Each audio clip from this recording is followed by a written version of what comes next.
மதத்தையோ அல்லது ஜாதியையோ பின்பற்றியதற்கான சான்றுகள் கிடைக்கவில்லை. தமிழர்களுக்குள் குடி அல்லது குலம் என்னும் வழக்கம் தான் இருந்தது. தமிழர்களுக்குள் போர்க்குடி, விவசாய குடி என்று தான் இருந்தார்கள். மேல்குடி கீழ்குடி என்றெல்லாம் இருந்ததல்ல. பலரும் அறியாத விஷயம் சொல்லவா, முக்காலத்தில் குலம் என்பது நம்மால் தேர்ந்தெடுக்க கூடியதாகவே இருந்தது.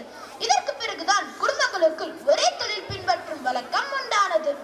அன்று குலம் குடிகளாக இருந்ததை ஆரிய வருகைக்கு பிறகு ஜாதிகளாக அடையாளப்படுத்தப்பட்டு வர்ணாசிரம் உட்புகுத்தப்பட்டு வரையறை செய்து இவர் உயர்ந்தோர் இவன் தாழ்ந்தோன் என்ற ஏற்றத்தாழ்வுகள் கற்பிக்கப்பட்டு சமுதாயத்தை சீரழித்து வந்துள்ளனர். முதலில் மன்னராட்சி காலத்தில் சில மன்னர்கள் தான் பின்பற்றும் மதத்தையே மக்களும் பின்பற்ற வேண்டும் என்று வற்புறுத்தியதால் விருப்பமின்றியே மன்னரது மதத்தையே மக்களும் பின்பற்ற வேண்டியிருந்தது.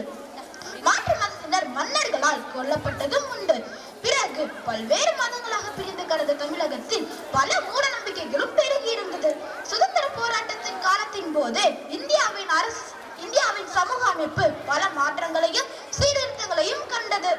ராஜா ராம்மோகன் ராய் மற்றும் ஈஸ்வர் சந்திர வித்யாசாகர் போன்ற சமூக சீர்திருத்தவாதிகள் இந்திய சமூகத்திலிருந்து சதி, குழந்தை திருமணம், பலாதார மனம், பெண் சிசு கொலை போன்ற சமூக விதிமுறைகளை ரத்து செய்தனர். கூடுதலாக பாரம்பரிய இந்திய சமூகத்தில் விதவை திருமணம் போன்ற புதிய சமூக விதிமுறைகளை தொடங்க உதவினர். ஆனாலும் தீண்டாமை என்னும் பெருந்தொற்று பல இடங்களில் தலை விரித்தாடியது.